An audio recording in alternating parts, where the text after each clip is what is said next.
Humnabad mirror के पेश करदा एजुटेक सॉल्यूशंस फिश मार्केट हुमनाबाद। आदाब नाजरीन, मनीष सिसोदिया ने बीजेपी पर वार करते हुए कहा कि अगर ऑनलाइन घर बैठे किसी का मोबाइल डिलीवर किया जा सकता है, किसी का पिज़्ज़ा डिलीवर किया जा सकता है, किसी का टीवी डिलीवर किया जा सकता है, तो घर बैठे राशन डिलीवर क्यों नहीं किया जा सकता।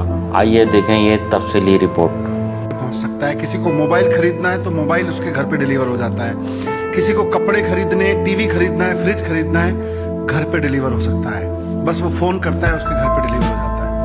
आज जब लोगों की आवश्यकता की इतनी बड़ी बड़ी चीजें लोगों के घरों में डिलीवर हो जा रही हैं, तो गरीब लोगों को उनके हिस्से का राशन जो कि सरकार देती है वो भी घर पे डिलीवर हो जाए।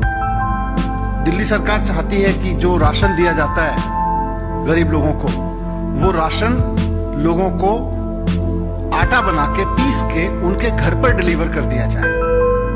हम सब जानते हैं कि कितनी चोरी हो रही है पूरे देश में, राशन की कितनी चोरी है, गरीब लोगों के हिस्से की राशन की कितनी चोरी हो रही है। समय पे नहीं मिलता, पूरा नहीं मिलता, कई बार तो नहीं मिलता है। तो वैसे में मुख्यमंत्री जी ने अपील की थी कि जब पिज्जा घर पे पहुंचाया जा सकता है तो गरीब लोगों का राशन भी घर पे पहुंचाया जा सकता है। इसलिए प्रधानमंत्री जी से अपील की थी कि दिल्ली सरकार की इस योजना को मत रोकिए। लेकिन इसके जवाब में मुख्यमंत्री जी की अपील के थोड़ी देर बाद ही भारतीय जनता पार्टी के नेता संबित पात्रा जी ने प्रेस कॉन्फ्रेंस की। मुझे उम्मीद थी कि शायद मुख्यमंत्री जी की अपील का उन पर असर पड़ा होगा और शायद भारतीय जनता पार्टी को लगा होगा कि हाँ, बात सही है। अगर पिज्जा घर पे पहुंच सकता है तो गरीब लोगों का राशन भी उनके घर पर पहुंचाने में कोई हर्ज नहीं है। गरीब लोगों के घर पे अगर आटा पहुंच जाएगा, उनके डोर पे पहुंच जाएगा, उसकी चोरी नहीं होगी तो अच्छी बात है। मुझे लगा कि शायद संबित पात्रा जी ये बोल रहे होंगे। मैंने उनकी पूरी पीसी बहुत ध्यान से सुनी। उन्होंने पूरी प्रेस कॉन्फ्रेंस में राशन की चोरी का जिक्र नहीं किया। उन्होंने पूरी प्रेस कॉन्फ्रेंस में ये नहीं बताया कि 80, उन्होंने ये तो बोला 80 करोड़ लोगों को राशन मिलता है, लेकिन 80 करोड़ लोग इस देश के जो झेल रहे हैं, राशन मिलता नहीं है, चोरी होता है, समय पे नहीं आता, दुकानें बंद मिलती हैं, तो वो कैसे दूर हो सकता है, उस पर नहीं बोले। राशन की चोरी रोकने में दिलचस्पी नहीं है उनकी, अरविंद केजरीवाल जी को गाली देने में दिलचस्पी है। उन्होंने अपनी पूरी प्रेस कॉन्फ्रेंस में खूब गाली गलौज की अरविंद केजरीवाल जी के लिए।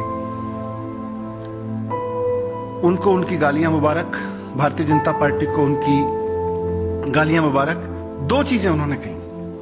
पहला तो उनकी गालियों गलौज पे मैं कुछ नहीं कहना चाहता, जो वो गाली देते हैं, जो उनके संस्कार है वो करते रहे। लेकिन door to door delivery, door step delivery of ration, गरीब लोगों के राशन की डोर स्टेप डिलीवरी पे उन्होंने दो चीजें कही।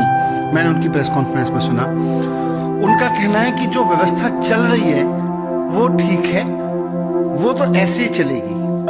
मतलब वो कहना चाह रहे हैं कि जो देश में 80 करोड़ लोगों के राशन की चोरी हो रही है, उसकी तरफ आम आदमी पार्टी, केजरीवाल सरकार आंख उठा के ना देखे।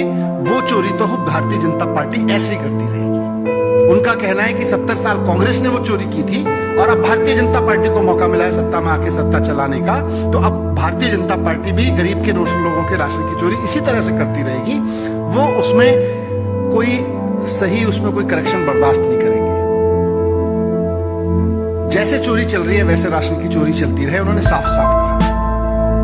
उसकी तरफ कोई आंख उठा के ना देखे, उस चोरी में कोई उनको रोकने की कोशिश ना करे, नहीं तो वो गाली गलौज बोलते रहेंगे, नहीं तो वो बुरा भला कहने लगेंगे। दूसरा उन्होंने कहा कि हम एक्स्ट्रा चार्ज लगाना चाहते हैं, हम एक्स्ट्रा चार्ज लगा के कमाई करना चाहते हैं। संबित पात्रा जी, केंद्र में आपकी पार्टी की सरकार है, जरा ठीक से ऑर्डर पढ़ लीजिए। आपकी सरकार ने ऑर्डर कर रखा है कि कोई भी राज्य सरकार अगर इस राशन को, पीडीएस के तहत मिलने वाले राशन को अगर गरीब लोगों को पीस कर आटे में कन्वर्ट करके देना चाहती है तो वो गरीब लोगों से 3 रुपए चार्ज कर सकती है। आपने 3 रुपए गरीब लोगों से राशन की पिसाई का ऑर्डर कर रखा है आपकी सरकार ने, और इसी ऑर्डर के बेस पर भारतीय जनता पार्टी की हरियाणा सरकार हरियाणा के गरीब लोगों से 3 रुपए राशन की पिसाई लेती है और राशन की दुकानों पे आके लोगों को वो राशन की जगह आटा उठाना पड़ता है, अगर मिलता है तो। अगर मिलता है, दिल्ली सरकार का प्रपोजल कहता है कि हम केवल 2 रुपए पिसाई लेंगे और राशन घर पे दे के आएंगे। हम केवल उस आदमी से 2 रुपए चार्ज करेंगे पिसाई के। आपने 3 रुपए कर रखा है और आपकी भारतीय जनता पार्टी की कई सरकारें पूरे देश में 3-3 रुपए ले रही है गरीब लोगों से। हमने कहा है हम 2 रुपए का चार्ज लेंगे और उसका पिसा हुआ आटा उसके घर पे दे के आएंगे। ये आपको घर पहुंचने में प्रॉब्लम है, आपको इस बात से प्रॉब्लम है, आपको गरीब आदमी से 3 रुपए वसूले जा रहे हैं आपकी भारतीय जनता पार्टी की राज्यों की सरकारों से, उस पर प्रॉब्लम नहीं है। आपको प्रॉब्लम इस बात पे है कि ये घर पे अगर राशन पहुंचने लगा तो जो राशन की चोरी आपकी पार्टी कर रही है उसका क्या होगा? 80 करोड़ लोगों के हिस्से की राशन की चोरी भारतीय जनता पार्टी कर रही है पूरे देश में, उसका क्या होगा? इस बात की चिंता है। मैं अब इस देश के लोगों से पूछना चाहता हूं, भारतीय जनता पार्टी कह रही है कि ये व्यवस्था तो ऐसी चलनी चाहिए। अरविंद केजरीवाल जी कह रहे हैं कि अब इस व्यवस्था की जगह यह व्यवस्था होनी चाहिए कि हर आदमी के, गरीब आदमी के घर पर पिसा हुआ आटा पहुंचे। ये हम कह रहे हैं, उसका राशन उसके घर पे पहुंचे, उसके घर पे देने वाला सरकार उसके घर पे दे के आए, हम ये कह रहे हैं। भारतीय जनता पार्टी, संबित पात्रा जी कह रहे हैं कि जिस तरह की चोरी अभी चलती रही है राशन की, वो चोरी चलती रहे। मैं देश की जनता से पूछना चाहता हूं कि क्या 80 करोड़ लोगों की ये चोरी चलती रहे? हम दिल्ली में इस चोरी को रोकना चाहते हैं, हम इस चोरी के खिलाफ हैं। संबित पात्रा जी ने बाकी गाली गलौज की है, मैं उसके बारे में कुछ नहीं कहता, वो संस्कार हमारे नहीं है, हमारी पार्टी के नहीं है, हमारे नहीं है कि हम गाली गलौज की भाषा इस्तेमाल करें। लेकिन गरीब लोगों के राशन के लिए लड़ना हमारी ताकत भी है और हमारी जरूरत भी है, और इसी के लिए हम राजनीति में आए, हम ये करते रहेंगे।